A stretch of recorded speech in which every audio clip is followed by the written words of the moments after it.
Hey everybody, this is Dr. Nashley with the Garden of Nash. Thanks so much for tuning in. For those of you who haven't been here before, welcome to my channel. I am a techie and I love to garden. And so today we're gonna talk about okra plants. And so I grew a lot of okra in the past, just here in my backyard.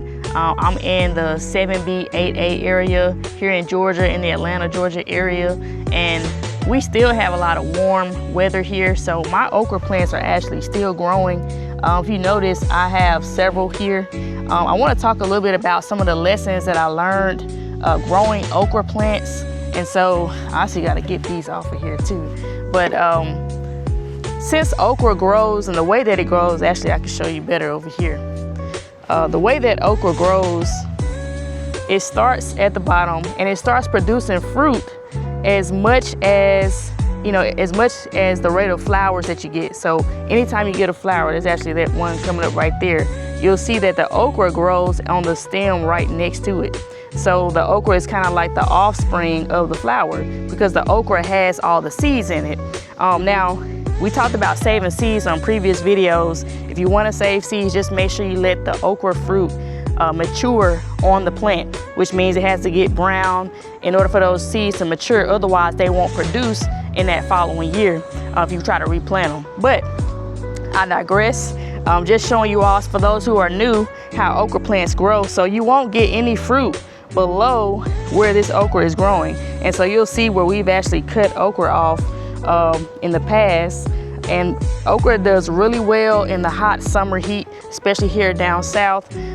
We also noticed that it doesn't really require a lot of water once it starts growing and kicking off. And these things will continue to grow till they're probably taller than me. And so I've grown okra in the past where I can even grow them really close together. If you look at this one right here, these plants are pretty much side by side, or maybe only a few inches separating them. And so you can have a good okra harvest if you plant them close together. I wouldn't necessarily recommend that. Like maybe more so if you look at these over here, these two, which are maybe like 10 inches or so apart. But you can probably do about half of that as well, and you can still get okra plants. And so one of the things that I would recommend for growing okra is that, notice you only get, a few okra per flower. And that's pretty much every week we're coming out here and getting a harvest, sometimes even daily, depending on the conditions. If it's getting good soil, good moisturizer that week, good sun. And so you only get a few at a time. So it makes sense to grow multiple okra plants. So I have, let's see, 1, 2, 3, 4, 5, 6, 7, 8, 9, oh yeah, 10, this one over here.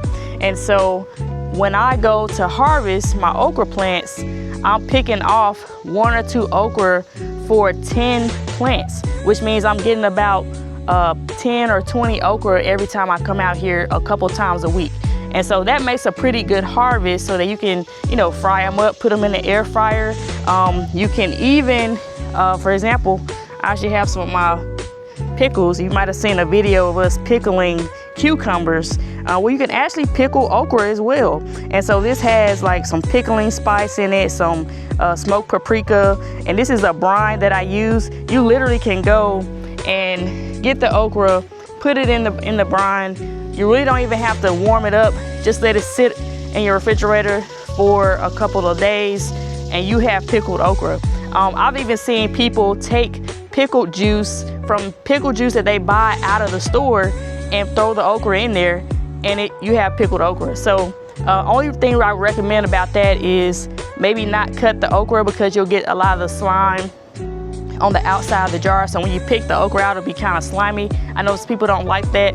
I'm an okra lover, but regardless, I still keep my okra whole when I'm putting it in the pickling jar.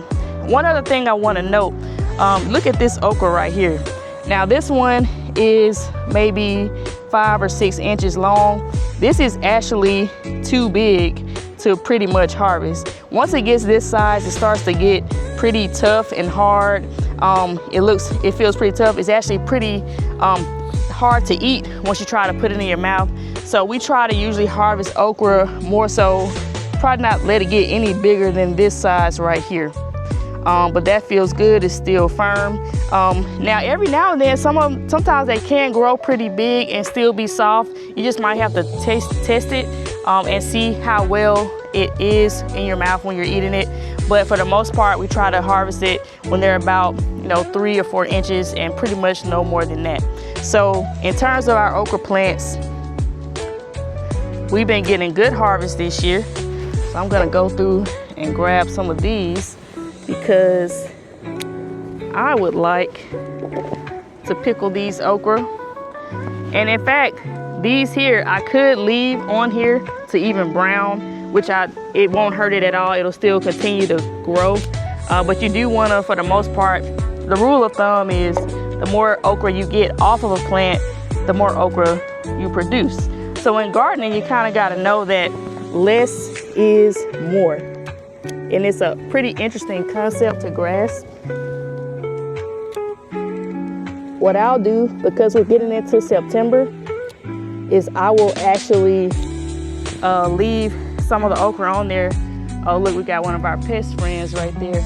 I think that's the army worm. You don't want to see those. Those are actually eating holes in the okra. Don't quote me on that army worm, but I have to do a little bit of research. But those are no-nos, but we'll take care of that. Check out our bye-bye garden bugs video too, if you want to know what we do for pest control here. And really, sometimes you can't control if the pests come or not. Sometimes they're just gonna come, but you more so have to prevent them. You can't prevent some, but some of them you can't prevent. But you more so have to deal with them and control them once they get there. And so there's some things that we do that you can check out in that other video. So I'll go ahead and get these because I'm actually going out of town. I don't want to leave these on here. All right, so look at that. We got our okra. So this happens pretty much twice a week at this point. I'm getting this much okra off. You can refrigerate it, you can wash it. I also try to, like I said, fry some in the air fryer. You can batter them. You can also freeze them. So I like to chop them up, put them in a freezer bag, and then put them. Now I saw one video I'm gonna check out, shout out to whoever this was. They actually chopped them up, seasoned them, and put them in a dehydrator so that they can actually eat them as crispy snacks.